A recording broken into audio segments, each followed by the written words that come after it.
नमो आयर्याणं नमो वज्रायाणं नमो लोये सब्साणं। और आपको अभी सुरतन सागर जी को भी सुनने को मिलेगा। ठीक है। बोल देवादेव श्री आदिनाथ भगवान की जय, भगवान महावीर स्वामी की जय, आचार्य श्री आदि सागर जी गुरु महाराज की जय, आचार्य गुरु महाराज की जय। यहाँ आचार्य कुंद स्वामी वाले अनुपेक्षा में कह रहे हैं, मृत्यु का समय आने पर तीनों लोकों में मंत्र तंत्र औषधि रक्षक हाथी रथ तथा समस्त विद्याएं भी जीव के शरण नहीं है, अर्थात ये भी इन्हें मरने से कोई नहीं बचा सकता। क्या कह दिया? इनको कोई नहीं बचा सकता। जिसकी आयु पूर्ण हो गई है उसे मंत्र तंत्र औषधि परिवार के लोग सेना समझा हाथी घोड़ा उसको कोई नहीं बचा सकता। आचार्य कुंद स्वामी ने कहा, इसलिए घबराने की बात नहीं। क्या नहीं? घबराने वाली बात नहीं। अगर हम ऐसा चिंतन करते रहेंगे कि जब मेरा समय आएगा तो कोई मेरे को बचाने वाला नहीं है, समझा, तो एक वैराग्य की ज्योति जगे। क्या जगेगी? कि संसार में मेरा कोई है ही नहीं। जब ऐसी धारणा बन जाएगी कि मेरा कोई है ही नहीं, तो मरते समय हमको किसी की याद नहीं आएगी। और आपने ये धारणा बना ली कि मेरा सब कोई है, मेरा हाथी भी है, हाँ, मेरे घोड़े भी हैं, मेरी सेना भी है, हाँ, मेरे नौकर भी हैं, मेरे चाकर भी हैं, हाँ, ये मेरा आज्ञा का पालन करते हैं। समझा? अगर ऐसी धारणा बनी रहेगी तो मरते समय बड़ी पीड़ा हो। इनको कैसे छोड़ो? हाँ, समझा? एक उदाहरण से मैं अपनी बात पूरी करूं। रूबी जी, एक उदाहरण से मैं बात पूरी करता हूं। एक कुम्हार था, कुम्हार। और कुम्हार जो है गधे पे चटाई लेके जा रहा था बेचने के लिए। समझा? बीच में एक गधे को लेकर के, समझा, सियाना उसे मिला। उसने कहा, भाई आप एक ही गधे पर इतनी चटाई लाद के जा रहे हो, गधे को कितनी परेशानी हो रही होगी, आप मेरा गधा ले लीजिए। रूबी जी, आप मेरा गधा ले लीजिए। समझ आया? और उसने वह गधा उसे दे दिया और उसने चटाई जो है दोनों गधों पर बराबर से कर ली। और कुछ दिन बाद वह गधा मर गया। क्या हुआ? वह गधा मर गया। जब वो गधा मर गया और मरने के बाद में उसने कहा, इसने तो बहुत हमको हमारा साथ दिया है, समझा, इसके वो माल ढो के ले आता था। और उसने क्या किया कि वह उस चटाई तो उससे उतार ली और एक चादरा जो है, नया चादरा, और उसके ऊपर डाल दिया। क्या कर दिया? एक नया चादरा डाल दिया। वहां पे टोपी बेचने वाला निकला। जो टोपी बेचने वाले होते हैं, टोपी बज्जी करने वाले होते हैं, वो वहां से निकला। और उसने कहा कि इसमें क्या है कि देख तेरी टोपी बहुत बिकेगी, क्या इसमें तो 21 रुपए डाल दे चादरे पे। क्या डाल दे? चादरे पे इसमें जो है 21 रुपए डाल दे, तेरी जो है सारी टोपियां बिक जाएगी। उसने अच्छा, तो उसने जैसे ही 21 रुपए डाले और घंटे भर में उसकी सारी टोपियां जो है, हाँ, उसकी बिक गई। संभव है? सारी टोपियां उसकी बिक गई। समझ में आया? हाँ, जब सारी टोपियां जब बिक गई तो उसने औरों से कहा कि भाई मैंने इसके ऊपर 21 रुपए डाले थे और मेरी टोपी तो 1 घंटे में सारी सफाई हो गई। अब तुम वहां जो आए वहां पे 21 रुपए डाले और सबके काम हो जाए। क्या हो जाए? सारे काम हो जाएं। अब तो उसकी जो है चारों तरफ ख्याति हो गई और उसका नाम रख दिया, समझा? समझा कि सिद्ध बाबा। क्या रख दिया? अब बढ़िया सी जो है दीवार लगा करके, हाँ, चारों तरफ से, और उस गधे को, मरे हुए को बंद कर दिया। समझ में आया? जब गधे को बंद कर दिया अब उसका थान बन गया। और थान बन गया तो एक दिन जो है, जो गधा जिसका जो कुम्हार था, वो अच्छे कपड़े पहन के चढ़ोटी होने लगी, उसी का गधा था। समझा? उसने देखिए जिंदा पे इसने मुझे कमा के दिया और मर गया फिर भी मेरे को कमा के दे दिया है। रूबी जी, जब जिंदा था, जब इसके ऊपर क्या हम चटाई लाद के लेके जाते थे तब ये कमा के देता था, और जो मर गया है, समझा, तो बिना मेरी मेहनत के मेरे को कमा के दे दिया है। अनिल जी, समझ आया? नहीं आया अभी? हाँ, तो जिसका जो पहले जिसने गधा जिसे दिया था वो आया, अब वो टोपी लगा करके अच्छे कपड़े पहन करके और वहां बैठा हुआ, हाँ, तिलक लगा करके जी करके वो करके, और जैसे ही आया तो गुरु जी क्या हाल है, हाँ, वो गुरु जी के नाम से पूजने लगा। अब सब लोग उसे गुरु जी कहने लगे। समझा? अब क्या है, उसने कहा कि ये बताओ गुरुजी, हमने जो तुमको गधा दिया था वो गधा कहाँ है? क्या है? समझे? उस कुमार ने, जिसने गधा दिया था, उसने कहा कि हमने तुमको गधा दिया था, हाँ, वो गधा कहाँ है? तो उसने कहा अरे सियाने, ये गधा यही तो है कि क्या कि वो मर गया है। जब उसको दीवार को हटाया और जब उसको देखा तो गधा था उसमें। समझा? कहने का तात्पर्य यहाँ ये है कि जिसने पाल करके बड़ा किया, समझा, उसे उसने नहीं पूछा। समझा? उसको जैसे ही और उसने दूसरे को दे दिया, हाँ, उसने उसका जो है जिंदा रहा जब तक उसको मेहनत से उसको कमा के दिया, और मर गया फिर भी उसे कमा के दिया। समझा? ये क्या है? जो पहले कमा के, पहले किसी का कर्ज लेके मर जाता है ना, क्या है समझा, उसे गधा बन के देना पड़ता है। और गधा बन के छोड़ो, क्या जिंदा रहता तो देता है और मर जाता है फिर भी देता रहता है। ध्यान रखना। इसलिए कहा है किसी की कर्जा लेकर के नहीं जाना।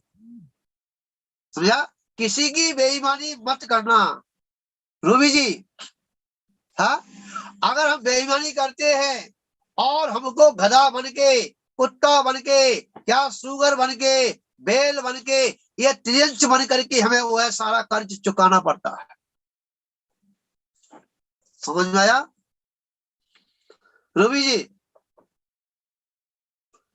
हाँ, तो आचार्य भगवंत जी हाँ कुंद स्वामी कह रहे हैं कि जिनको तू अपना मानता है, जिनको तू अपना समझता है, अगर तू मानता रहेगा, समझता रहेगा, तो मरते समय तेरे को बड़ी पीड़ा होगी, राग होगा, या मोह जागृत होगा, और तेरी जो है दुर्गति हो जाएगी। क्या हो जाएगी? दुर्गति हो जाएगी। इसलिए तो ये भावना को 24 घंटे भा कि जो मैं देख रहा हूं, जिनको मैं अपना समझ रहा हूं, ये मात्र जो है, हाँ, मात्र जब तक मेरी आंखें खुली हैं, जब तक तो ये मेरे है, और मेरी आंख बंद हो जाएगी ना तो ये मेरे नहीं रह गई। ये मेरे साथ जाने वाले नहीं है, और जो मैं कमा के रख के जा रहा हूं ये भी रुकने वाला नहीं है। ये ध्यान रखना। क्या है इसमें? रुकने वाला नहीं है, ध्यान रखना। तो आचार्य भगवंत कह रहे हैं, और रुकता किसके पास है? कौन रोक पाता है? कि जिसका 8 तारीख को जन्म हुआ है, 8 तारीख को जन्म हुआ है, ध्यान रखना। जिसका भी हुआ हो देख लेना। जिसका 8 तारीख को जन्म हुआ है, या 8 का अंक आता है, समझा? चाहे जोड़ने पे आए और चाहे प्रारंभ में आए। हाँ, और 8 तारीख को जिसका जन्म होता है ना, हाँ, उसको पुरखों की जायदाद मिलती है, जिद्दी कर बैठ के खाता है। समझ में आएगा? देख लेना आप लोगों के पास है कि नहीं 8 तारीख के वाले।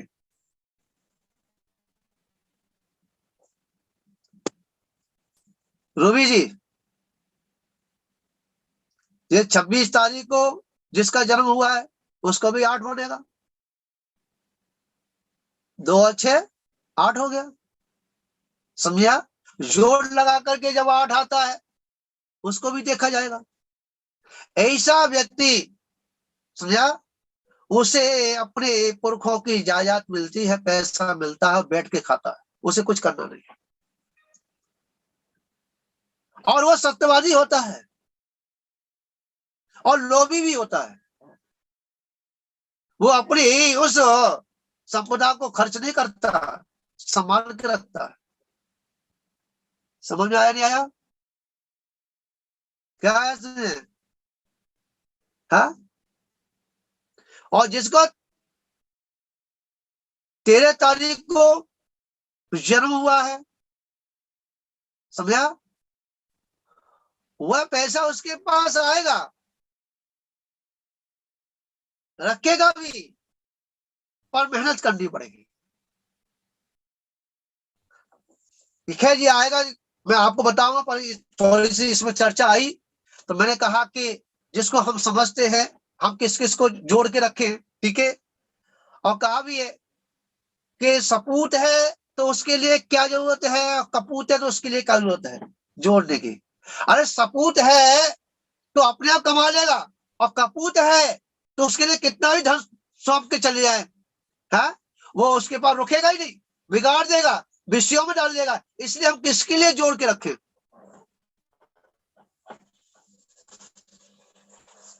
रूबी जी,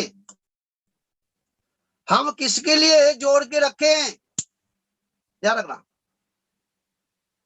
जो अपनी औलाद को समझता है ये मेरी औलाद है, हाँ, वो औलाद, औलाद समझे, और लाद ले पापों की गठरी। ध्यान रखना, क्या लाद ले? और कर्तव्यों का पालन तो करना है, परंतु उसमें ममत्व भाव नहीं जोड़ना। रीमा जी, उसमें अपना ममत्व नहीं जोड़ना। ये नहीं कि बच्चे का पालन नहीं करना, पोषण नहीं करना, उसे पढ़ा नहीं है, लिखाना नहीं है, कि उसका हमें व्यवस्था नहीं करनी है, सब कुछ करना है, पर उस मान्यता को खत्म कर दो कि ये बालक मेरा ना हमेशा के लिए साथ देगा। अगर ऐसी मान्यता है तो तू दुखी रहेगा। समझा? और तेरी मान्यता में ये आ गया, ये मेरा साथ देने वाला नहीं है, क्या मेरा पुण्य का उदय तो साथ दे रहा है, और पाप का उदय हो तो मेरा साथ देने वाला नहीं है, मेरे साथ कोई जाने वाला नहीं है, समझा, मेरे साथ कोई रहने वाला नहीं है। ऐसी जिसकी अगर धारणा बन गई है, तो कहीं भी चला जाए वो कभी दुखी नहीं हो सकता।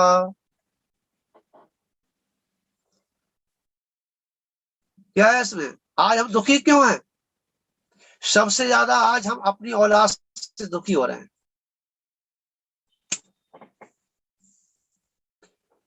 अमित, अमित जी, आज जो हम हैं सबसे ज्यादा अपनी औलाद से दुखी हो रहे हैं, नहीं है क्या? कहना नहीं बोलते हैं, हाँ, मन में आ रही सो कर रहे हैं, इसी बात को लेकर दुखी है। समझ में आया? क्यों दुखी हो? और थोड़ा सा सब्र रखो, सब कुछ अच्छा हो जाएगा। क्यों? जिस समय जन्म अपना हुआ था उस समय की काल अलग चल रहा था, आज बच्चों का जो चल रहा है उसका काल अलग चल रहा है। अभी जो है लग्जरी जमाना चल रहा है रूबी जी, आज का जो समय चल रहा है लग्जरी का है। हाँ, और जब अपना जन्म हुआ था वो क्या था? साइकिल का था, अब कार का चल रहा है। पहले एक कार मोहल्ले में गांव में आ जाती थी, लोग जो मेले लगा के खड़े हो जाते थे। साइकिल भी आती थी, साइकिल शुरुआत में जब आई और साइकिल पे जाकर ससुराल जाते थे तो लोग मोहल्ले के देखते थे, फलाने का दामाद जो है साइकिल पे आया है। क्या है संजय? कल्पना जी, है ध्यान रखना, विचार करना। हाँ, वही जमाने की बात है ना। वह जमाना क्या था, आज का जमाना क्या है? आज का जमाना यही है। क्यों? ये क्यों है कि आज के जमाने में बच्चे इसी प्रकार के ही होंगे? क्योंकि अपने माँ बाप का वो सम्मान नहीं करेंगे, माँ बाप के साथ रहेंगे ही नहीं। ध्यान रखना, अब रहेंगे नहीं तो हम क्यों दुखी हो? पहले से धारणा बना के रखो ना, हाँ, कि जिसको ये मैं जन्म दिया है ये मेरे पास रहेगा ही नहीं, पढ़ लिखा देंगे, विदेश चला जाएगा। कहां चला जाएगा? अब ऐसी धारणा बन जाएगी, दुखी होंगे क्या रूबी जी? हाँ, अभी जो है हमारे पास जो है ग्वालियर के एक हमारा शिष्य है और उसका बेटा जो है विदेश जा रहा था और मेरे पास खबर आई, महाराज जी उसे रोक लो, वो अब विदेश नहीं जाए। मैंने उसे पढ़ाया क्यों तुमने? जब तुमने गलती की ना, तुमने इतनी पढ़ाई क्यों कराई? और जब पढ़ाई कराई है तो विदेश भी जाएगा कि महाराज जी मेरा क्या होगा बुढ़ापे में? हाँ, मेरा क्या होगा बुढ़ापे में? विचार कर लो। जो ऐसी धारणा बनाता है उसका जीवन खराब हो जाता है, ध्यान रखना। और जो कहता है कि मेरा साथ कोई देने वाला नहीं है, अगर मेरा पुण्य का उदय है तो मेरे को सहयोग मिलेगा और मेरा पाप का उदय है तो कोई भी मेरा सहयोग नहीं दे सकता। रूबी जी, हाँ, अगर हमने अपने पिता को सेवा की है, अपने पिता को जवाब नहीं दिया है तो तुम्हारा बच्चा तुमको जवाब नहीं देगा। ध्यान रखना, इतिहास उठा के देख लो। अगर हमने पिता को हमने गाली दी है, पिता को हमने बाहर निकाल के रखा है, माँ को हमने गाली दी है, माँ को हमने बाहर निकाल के रखा है, तो तुम्हारी औलाद भी तुमको बात नहीं सुनेगी तुम्हारी, तुमको ही बाहर निकाल के रखेगी। साईं के दरबार में बदले नहीं जाते, मोर चिते चिताए आते, चीते नहीं जाते। इसलिए दुखी क्यों होते हो जब बच्चे कहना ना माने? कल्पना जी, तो विचार कर लेना, या तुम्हारी बहू तुम्हारा कहना ना माने तो विचार कर लेना कि हमने अपनी सासू को दबाव दिया होगा। बहुत शांति मिलेगी, शांति मिलेगी। क्या रखना, बहू हमारे पैर नहीं छू रही है, विचार कर लेना कि हमने अपनी सासू के मां के हमने पैर छुए क्या? हाँ, बहुत शांति मिलेगी। जब हमने सासू के पैर नहीं छुए हैं तो आने वाली बहू हमारे पैर कैसे छुएगी? समझ में आया?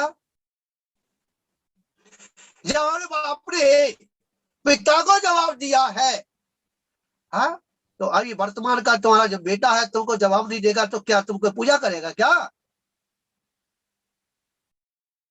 इसलिए अगर जिसको अपनी सेवा करानी है, अपने एवं माता पिता का सेवा करे तब उसकी सेवा होगी, जब उसके बेटे आज्ञाकारी होंगे, नहीं तो जीवन भर रोते रहो, रोते रहो। ध्यान रखना, क्यों? जिनकी ताऊ की प्यार मिलता है, ताऊ का ध्यान रखना, उसका गुरु मजबूत होता है, ध्यान रखना, तब उसको गुरु का आशीर्वाद मिलता है। और जिसका गुरु रूठ जाता है, ध्यान रखना, वो अपने ताऊ के पैर छुए, ताऊ उसका गुरु मजबूत हो जाएगा। और जिसका सूर्य रूठ जाता है, ध्यान रखना, वो अपने पिता के चरण छुए, सूर्य मजबूत हो जाएगा, उसकी ख्याति फैल जाएगी। वो पिता के चरणों में धो धो के अपना क्या मत्था घिसे, उसका सूर्य चमक जाएगा। ध्यान रखना। और जिसका केतु बिगड़ जाता है ना, जितना अच्छा भी होता है केतु और बुरा भी होता है, समझा? केतु जो है पति पत्नी से दूर भी कर देता है। जिसका केतु बिगड़ जाए, समझा, तो उसके पति का केतु बिगड़ जाए या पत्नी का बिगड़ जाए और उसकी तबीयत खराब हो गई है, तो जिसका केतु बिगड़ा हुआ है वो अपनी पत्नी की सेवा नहीं करेगा। मतलब जब जो उसका दिमाग कोई तबीयत खराब हो जाए तो पत्नी की सेवा नहीं करेगा। वो कहते हैं हाँ ठीक है, चाय बना लो, दवाई खा लो, चलो छुट्टी करो।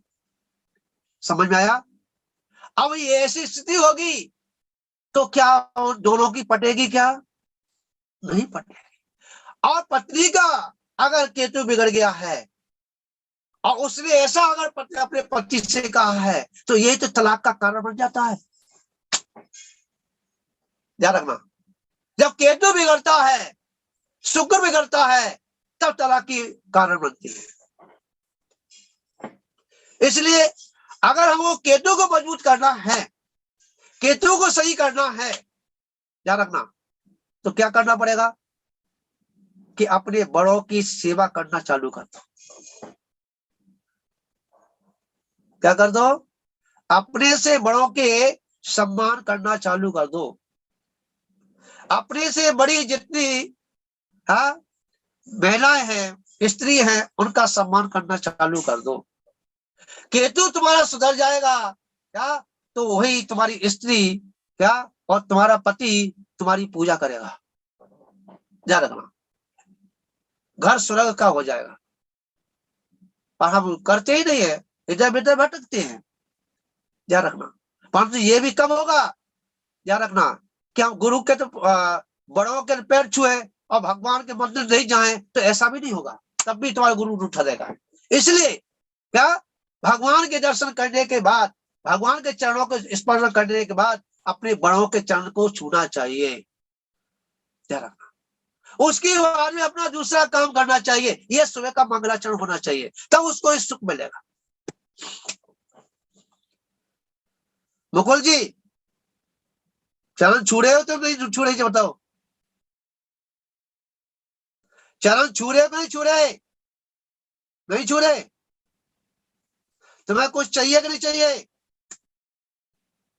आज से नियम लो क्या, कि अपने बुद्धि पापा के चरण उठ करके छुएंगे।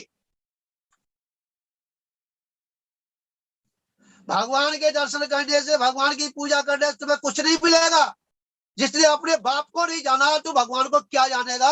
और भगवान क्या देगा तेरे को? क्या आया समझे? हाँ, जो अपने बाप का नहीं हुआ तो भगवान का क्या होगा? जो अपने बाप का नहीं हुआ तो गुरु का क्या होगा? अरे गुरु को अपनाने से पहले, भगवान को अपनाने से पहले, जिसने तुझे जन्म दिया है, ठीक है, पहले उसके चरण छू ले, उसे पहले अपना ले, उसके बाद में तू अपनाएगा तो तेरा सारा काम बन जाएगा। समझ में आया नहीं आया? मुकुल भैया जी, नियम लो, बराबर चलेगा कि नहीं चलेगा? हाँ, नियम नहीं टूटना चाहिए। हाँ, देखना 6 महीने आप कर लीजिए, मम्मी पापा के चरण छू लीजिए और भगवान के दर्शन कीजिए, तुम्हारी काया पलट हो जाएगी। कि तुम्हारे जो है, मैं देखा है आपके, हाँ, आपका बहुत ऊंचाई छूने वाले हो, पर ये 2 चीजों से आपकी जो नीचे जा रहे हो। 6 महीने करके देख लो, गारंटी मेरी है, करके देखो। हा? तुम्हारा गुरु उठा हुआ ध्यान रखना,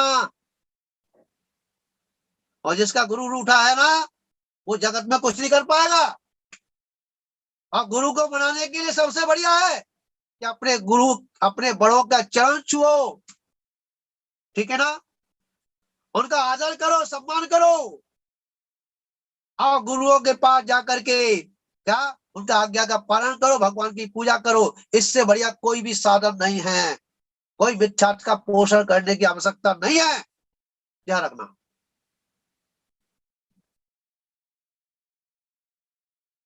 क्या मैंने देखा, आपकी बहुत ऊंचाई छूने वाले हो, आप तो राजयोग बन जाए, राजयोग तो तुम खत्म कर रहे हो, है?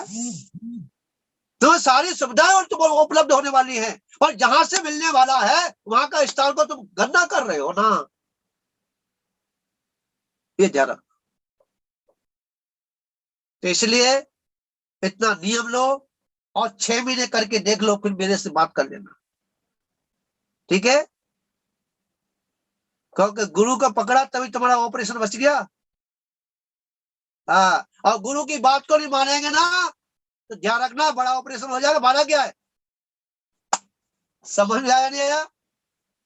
हाँ, तो इसी, तो आचार्य भगवंत कह रहे हैं यहाँ पर, जिस इंद्र का सुरग तो सुरण, जिस इंद्र का सुरग तो किला है, देव नौकर चाकर है, वज्र शस्त्र है, तथा ऐरावत हाथी सवारी है, उसके भी कोई भी शरण नहीं है, अर्थात मृत्यु से उसे कोई भी नहीं बचा सकता। ध्यान रखना। आगे कह रहे हैं यहाँ पर, काल मृत्यु के द्वारा आक्रमण किए जाने पर 9 नदियां, 14 रत्न, 18,000 घोड़े, 84 लाख हाथी तथा चतुर्गणी और पैदल अश्व, गज, रथ, रूप मतलब सेना भी चक्रवर्ती को मरण नहीं, मरने से नहीं बचा सकी। सुना, ध्यान रखना। चक्रवर्ती का अपार वैभव भी उसे मृत्यु से नहीं बचा सका। हाँ, हम किसकी, कौन से कीड़े हैं, कहा बताए, समझो। कहा चक्रवर्ती, इतना वैभव होता हुआ, हाँ, समझ में आया नहीं आया? इतना वैभव होता हुआ और उसकी मृत्यु के लिए किसी क्या पैसा काम में आया क्या? बताइए, क्या उसकी दौलत सब काम में आई क्या? कि नौकर चाकर जितने भी जो काम में आई क्या? किसी ने उसे बचा पाया क्या? हाँ? और रोए तो क्यों रोए, क्यों रोए बताइए, क्यों रोते हो आप लोग? हाँ,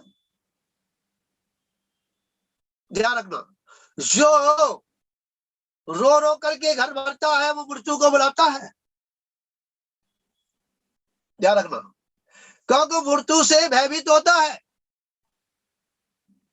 ध्यान रखना, समझ में आया? डरता है, और जो मृत्यु से डरता नहीं है वो मृत्यु महोत्सव मनाता है। समझ में आया नहीं आया? अच्छाइयों के लिए रोना अच्छा है, पर बुराइयों के लिए रोना अच्छा नहीं है। किसी की अच्छाइयां हैं, हमारे बीच से जा रहा है, तो आंखों से आंसू निकलते हैं, है? तो हमको कुछ उपलब्धियां हो सकती है। आदिनाथ भगवान का मोक्ष हुआ और भरत राजा रो रहे थे। उनसे पूछा गया, क्यों, क्यों रो रहे हो? कि मुझे गम नहीं है क्यों कि मेरे पिता का मृत्यु हो गई है, मतलब मोक्ष चले गए हैं। मैं इसलिए रो रहा हूं कि जो इनकी वाणी सुनता था, हा? वो आज मेरे को सुनने को नहीं मिलेगी। क्या नहीं मिलेगी रूबी जी?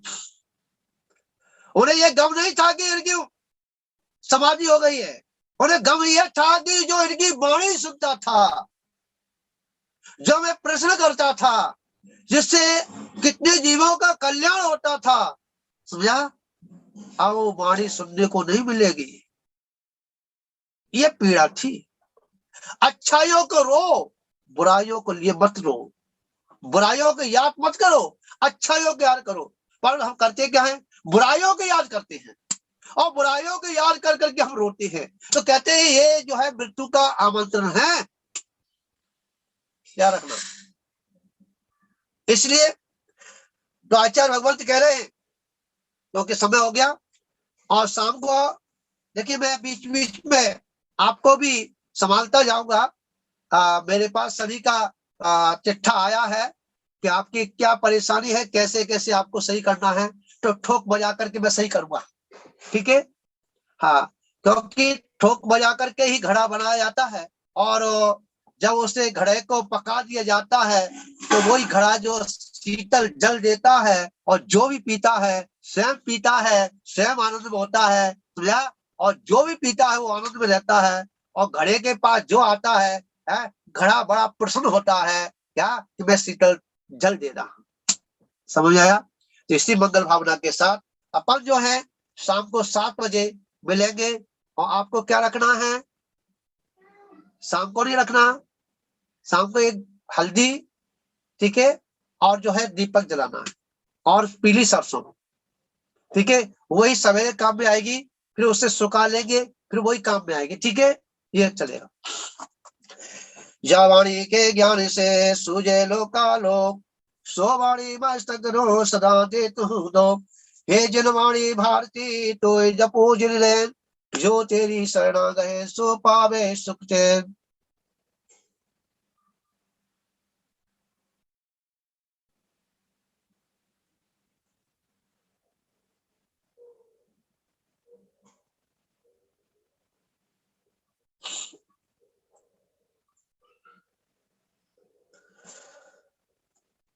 सभी को आशीर्वाद है। समय ज्यादा हो गया है, ठीक है? जितने भी जूम में हमारे भक्त हैं सभी की मैं चेहरा पढ़ रहा हूँ, ठीक है? और सभी को मेरा कोटि कोटि आशीर्वाद कि आपका जीवन मंगल में हो, आनंद में हो, अच्छा हो, ठीक है? और आप अपने दैनिक जो कर्तव्य है उनका पालन करते हुए अपना जीवन मंगल में बनाएं। इसी मंगल भावना के साथ विराम लेते हैं और शाम की मीटिंग में अपन मिलेंगे 7 बजे, ठीक है? आशीर्वाद सभी को। आप मोहम्मद भाई आवाज खोल लो सभी की।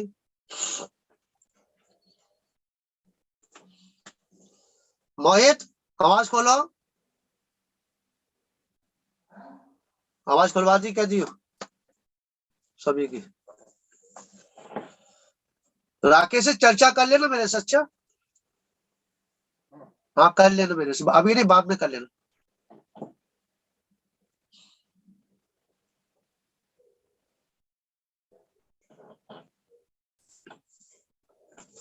अभी सभी की आवाज खुल रही है, खुलवा रहे हैं, फोन कर रहे हो। नमोस्तु महाराज जी, नमोस्तु महाराज जी, नमोस्तु महाराज जी, नमोस्तु महाराज जी, नमोस्तु महाराज जी।